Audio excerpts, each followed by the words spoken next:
இன்றைக்கி நாம் இந்த வீடியோவில் பார்க்க போகிற ஸ்டோரி ரொம்பவே சோகமானதாக தான் இருக்க போகுது. அந்த சோகமான ஸ்டோரியை நீங்கள் ஃபுல்லாக பார்க்குறதுக்கு முன்னாடி நம்ம சேனலை ஃபஸ்ட் டைம் வாட்ச் பண்ணுறீங்கன்னா மறக்காமல் சப்ஸ்கிரைப் பண்ணிவிடுங்க. வாங்க வீடியோக்குள்ளார போகலாம். சந்திரகலா நம்ம அபிராமியை கடத்தி வச்சு அபிராமியால் கண்டிப்பாக சாமுண்டீஸ்வரிக்கு கார்த்தி தான், அதாவது ராஜா தான் கார்த்திக், அந்த ராஜா சேதுபதியோட பேரை இவன் தான் அப்படின்னு ப்ரூவ் பண்ணலான்னு சொல்லி கடத்தி வச்சுருப்பாங்க அபிராமியை. ஆனால் அபிராமி பார்த்திங்கன்னா நம்மளால் நம்ம பையனுடைய லைஃப் கெட்டு போயிடக்கூடாது, உண்மையெல்லாம் தெரிய வரக்கூடாது அப்படின்னு சொல்லி நம்ம அபிராமி என்ன பண்ணுறாங்கன்னா ரவுடிங்க கிட்ட இருந்து தப்பிச்சு ஒரு லாரியில் போய் மோதிடுறாங்க. அவங்களுக்கு ஆக்சிடெண்ட் ஆயிடுது. ஸோ அவங்க பார்த்திங்கன்னா அப்படியே இறந்து போயிடுறாங்க. ஸோ இந்த ஒரு விஷயம் கார்த்திக் அதுக்கப்புறம் வீட்டில் இருக்க எல்லாருக்குமே தெரிய வருது. அதாவது அபிராமி ஃபேமிலிக்கு மட்டும், கார்த்திக் ஃபேமிலிக்கு மட்டும், பாட்டி இவங்க எல்லாருமே பார்த்திங்கன்னா ஸ்பாட்க்கு போயிடுறாங்க. இன்னொரு பக்கம் பார்த்திங்கன்னா ரேவதி இது எல்லாத்தையும் கவனிக்கிறாங்க. என்ன இது, நம்ம பாட்டியோடைய ஃபேமிலியில் இருக்கிற எல்லாருமே இப்படி ஏதோ ரகசியமாக பேசிட்டு கிளம்புற மாதிரி இருக்குதே அப்படின்னு சந்தேகப்பட்டு என்ன பண்ணுறாங்கன்னா, இவங்க எல்லாரும் போனதுக்கப்புறம் ரேவதி பாட்டியுடைய வீட்டில் அன்றைக்கி என்னடானா இவங்க ஏதோ ஒரு ஃபோட்டோவை மறைச்சாங்க, இன்றைக்கி என்னடானா இவங்க எல்லாருமே கொஞ்சம் நம்ம சந்தேகப்படுற மாதிரி ரகசியமாக பேசிக்கிறாங்களே அப்படின்னு சொல்லிட்டு வீட்டில் போயிட்டு எல்லாருமே பார்த்திங்கன்னா போனதுக்கப்புறம் பாட்டியோடைய வீட்டில் போயிட்டு பீரோ மேலே இருக்கிற அந்த ஃபோட்டோவை எடுத்து பார்க்குறாங்க.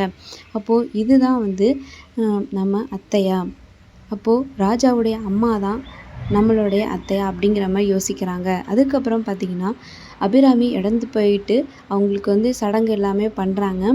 ஸோ அங்கே பார்த்திங்கன்னா நம்ம கார்த்திக், அவங்க அண்ணா தம்பி இவங்க எல்லாருமே இருக்கிறாங்க. ராஜா எல்லாருமே இருக்கிறாங்க. இதை நம்ம ரேவதி ரொம்பவே சோகமாக ஒரு ஓரத்தில் நின்று பார்த்துட்ருக்காங்க, மறைஞ்சு நின்று. ஸோ இதெல்லாத்தையும் பார்த்துட்டு இப்படி ஒரு நிலைமையில் உங்களை என் அத்தைன்னு தெரிஞ்சுக்கிறேன், ஸோ உங்களை இந்த ஒரு நிலைமையில் நான் பார்ப்பேன் அப்படின்னு கண்டிப்பாக நான் எதிர்பார்க்கவே இல்லைங்க அப்படின்னு ரொம்ப ஃபீல் பண்ணுறாங்க.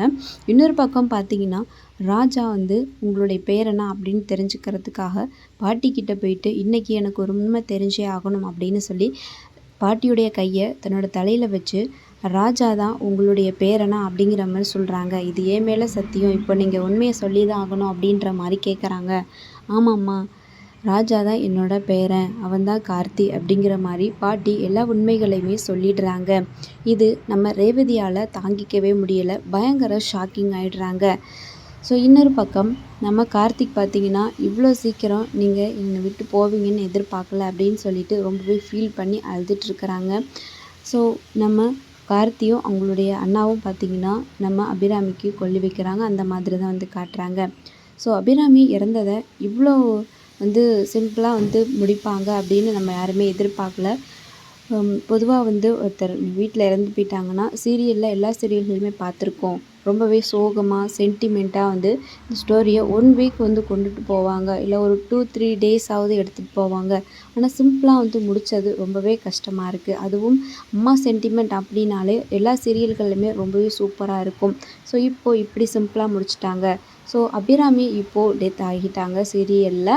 ஸோ இதை பற்றி உங்களுடைய கருத்து என்ன அப்படின்றத மறக்காமல் கமெண்டில் சொல்லுங்கள். தேங்க்ஸ் ஃபார் வாட்சிங். யாரெல்லாம் ரொம்ப அபிராமியை மிஸ் பண்ணுறீங்களோ எல்லாருமே கமெண்டில் அபிராமி மிஸ்ஸிங் அப்படின்னு சொல்லிட்டு மிஸ் பண்ணுறோம் அப்படின்னு கமெண்டில் சொல்லுங்கள். தேங்க்ஸ் ஃபார் வாட்சிங்.